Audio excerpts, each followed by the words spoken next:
आज आपण लहान फुलांचा हार कसा बनवतात हे पाहणार आहोत आणि सर्वांचा गणपती मोठा असतोच असं नाही, त्यामुळं आपण ह्या साईजमध्ये फुलं कशी बनवायची आणि हार कसा बनवायचा हे पाहणार आहोत. चला तर व्हिडिओला सुरू करूया. ही आपण पाईपलाईन घेतोय 8 mm ची. त्यानंतर ह्याचे 3 पार्ट करायचे आहेत आपल्याला. हे अशा पद्धतीनं 3 पार्ट करून घेतलेले आहेत. आता त्याला आपण कट करून घ्यायचे आहे.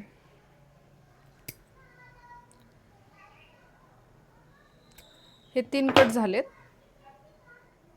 अशा पद्धतीचे.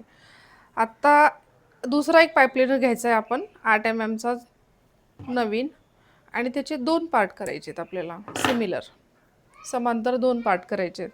त्यातला एक पार्ट घ्यायचा आहे. हे असा मारायचा याला अशा पद्धतीनं.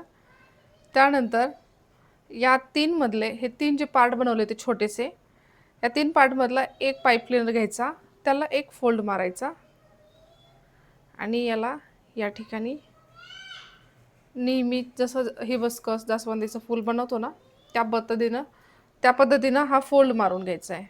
त्याच्यानंतर आपण याला थोडंसं असं आतल्या बाजूला खाली खेचून परत एक फोल्ड मारायचा आहे आणि हा त्या छोट्या पीसमधला सेकंड पाईप आहे.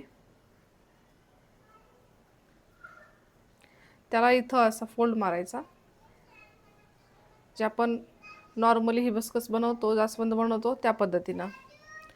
आणि परत ह्या साईडला झालं. आता ह्या साईडला आपण इथं पिंच करून इथं एक फोल्ड मारून घ्यायचा आहे.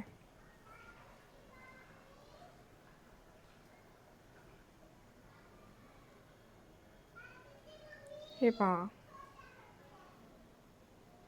इथं शार्प आलं पाहिजे, म्हणजे लिफ्टचा जो शेप आहे ना तो छान आणि अट्रॅक्टिव्ह दिसतो. हे असं फिक्स करून घ्यायचं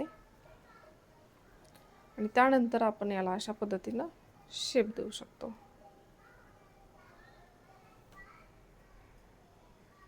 तर चला आपण फुलांना जोडून घेऊ.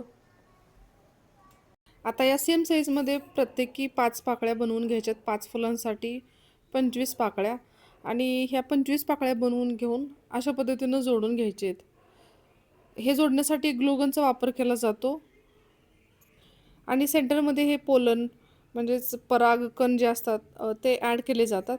आणि बॅक साईडनं सुद्धा फिनिशिंग अगदी व्यवस्थित आली पाहिजे, जेणे कस्टमरला देताना त्या समोरच्याला पण सॅटिस्फॅक्शन असलं पाहिजे की आपण दिलेल्या पैशाचा मोबदला मिळाला आहे.